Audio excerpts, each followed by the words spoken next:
আসসালামু আলাইকুম। যেমন সুস্বাদু তেমনই স্বাস্থ্যকর একটি তেল ছাড়া নাস্তার রেসিপি নিয়ে চলে এলাম আপনাদের মাঝে। যারা তেল ছাড়া স্বাস্থ্যকর খাবার খুঁজছেন, আজকের রেসিপিটা তাদের জন্য একদম পারফেক্ট। আশা করি আজকের রেসিপি আপনাদের কাছে অনেক ভালো লাগবে। তাহলে চলুন কথা না বাড়িয়ে রেসিপিতে চলে যাই। আমি এই নাস্তাটি তৈরি করার জন্য প্রথমে নিয়ে নিব মেজারমেন্ট কাপ দিয়ে মেপে 1 কাপ পরিমাণ আটা অথবা ময়দা যে কোনোটাই নেওয়া যেতে পারে। তারপর দিয়ে দিব হাফ চা চামচের কম লবণ, 1 চা চামচ কালো জিরা এবং 1 চা চামচ সাদা তেল। তার সঙ্গে দিয়ে দিব অল্প করে পানি। অল্প করে পানি দিয়ে ডোটা তৈরি করে নিব। একবারে বেশি পরিমাণে পানি দিলে ডোটা নরম হয়ে যেতে পারে, তাই অল্প করে পানি দিয়ে ডোটা তৈরি করে নিতে হবে। আমার ডোটা মেখে নেওয়া হয়ে গেছে। এখন আমি এভাবে ঢাকনা দিয়ে ঢেকে রেখে দিব 5 মিনিটের জন্য। এই ফাঁকে ভিতরের পুরটা তৈরি করে নিব। ভিতরের পুরটা তৈরি করার জন্য প্যানে নিয়ে নিলাম 1 চা চামচ পরিমাণ কাঁচামরিচ কুচি এবং 2 টেবিল চামচ পরিমাণ পেঁয়াজ কুচি। তার সঙ্গে দিয়ে দিব 1 চা চামচ পরিমাণ ঘি। কিছু সময় নেড়েচেড়ে নিব। কিছু সময় নেড়েচেড়ে নিয়ে তারপর এখানে দিয়ে দিব হাফ চা চামচ পরিমাণ আদা রসুন পেস্ট, সামান্য পরিমাণ জিরা পেস্ট এবং হলুদের গুঁড়া। তারপর এখানে দিয়ে দিব মসুর ডালটাকে আমি বেটে রেখেছিলাম সেই বাটাটা। আপনারা এই পর্যায়ে লবণটা দিয়ে নেবেন। আমি লবণটা দিতে ভুলে গিয়েছিলাম, তাই পরবর্তীতে দিয়ে নিয়েছি। মসুর ডালটা দিয়ে তারপর এখানে পরিমাণ মতো পানি দিয়ে দিব। অল্প পরিমাণে পানি দিলেই হয়ে যাবে। আমি হাফ কাপ পরিমাণ পানি এখানে দিয়ে নেড়েচেড়ে মিশিয়ে নিব।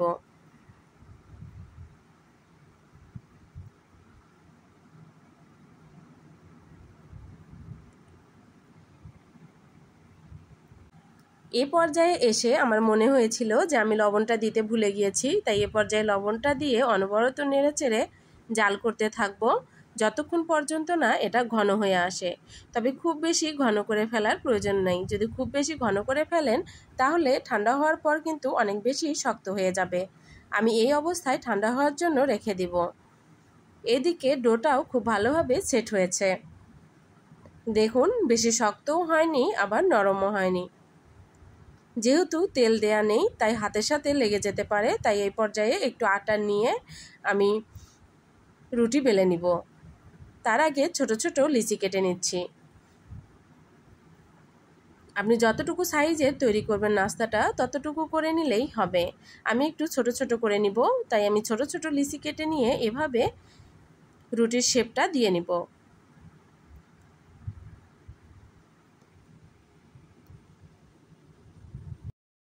ছোট সাইজ করে রুটিটা বেলে নেওয়া হয়ে গেলে এখন আমি রুটিটাকে 4 কোণাচের একটি শেপ দিয়ে নিব। এভাবে 4 কোণাচের শেপটা দিয়ে নিয়ে আবারও আমি একটু বেলে নিব। তারপর যে পুরটা রেডি করেছি সেই পুরটা মাঝখানে দিয়ে দিলাম। দিয়ে আবারও 4 কোণাচের শেপটা দিয়ে নিব।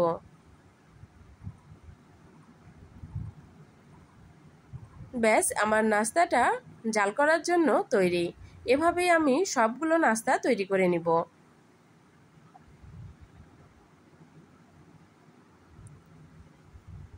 আমার সবগুলো নাস্তার শেপ দিয়ে নেওয়া হয়ে গেছে। এখন জাল করার জন্য একটি ছিদ্রযুক্ত ছাঁকনি নিব। তার উপরে একটি কাগজ দিয়ে দিলাম। কাগজটার উপরে সামান্য পরিমাণ ঘি দিয়ে ব্রাশ করে নিব।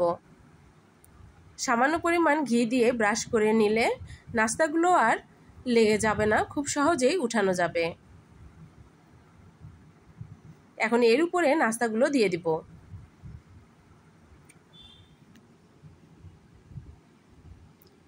চুলায় একটি পাত্র বসিয়ে পরিমাণ মতো পানি দিয়েছি। এখানে লক্ষ্য রাখতে হবে উপরে ছাঁকনির সঙ্গে যেন পানিটা না লাগে। যদি উপরে ছাঁকনির সঙ্গে পানিটা লাগে তাহলে কিন্তু নাস্তাগুলো ভালো লাগবে না। এখন ঢাকনা দিয়ে ঢেকে ঢাকনার যে ছিদ্রটা আছে সেটাও বন্ধ করে দিচ্ছি। বন্ধ করে জাল করে নিব 10 মিনিট। 10 মিনিট জাল করে নিলেই হবে। মিডিয়াম টু হাইয়ের মাঝামাঝি রেখে 10 মিনিট জাল করে নিয়েছি। আমি জাল করে নেওয়ার পর দেখিয়ে দিচ্ছি। দেখুন কতটা লোভনীয় হয়েছে। আমার কাছে তো নাস্তাটা বেশ ভালো লেগেছে। তেল ছাড়া এই নাস্তাটা আসলেই খেতে কিন্তু অত্যন্ত সুস্বাদু ছিল। একবার এভাবে তৈরি করে দেখতে পারেন। আমার রেসিপি যদি আপনার ভালো লেগে থাকে তবে প্লিজ একটি লাইক দিয়ে যাবেন, এবং আমার রেসিপি যদি আপনি দেখতে চান তবে চ্যানেলটিকে সাবস্ক্রাইব করে বেল বাটনটি অন করে দিতে পারেন। এতে করে আমি ভিডিও আপলোড দেওয়ার সঙ্গে সঙ্গে আপনার কাছে নোটিফিকেশন চলে যাবে এবং আপনি খুব সহজেই আমার রেসিপিগুলো দেখতে পারবেন। এখন একটি নাস্তা ভেঙে দেখিয়ে দিচ্ছি। দেখুন এর ভিতরটা কতটা লোভনীয়। আমার চ্যানেলে তেল ছাড়া আরও বেশ কিছু রেসিপি দেয়া আছে, আপনি চাইলে সেই রেসিপিগুলোও দেখে নিতে পারেন। সবাই ভালো থাকবেন, সবার পরিবারকে নিয়ে আমার জন্য দোয়া রাখবেন। আল্লাহ হাফিজ।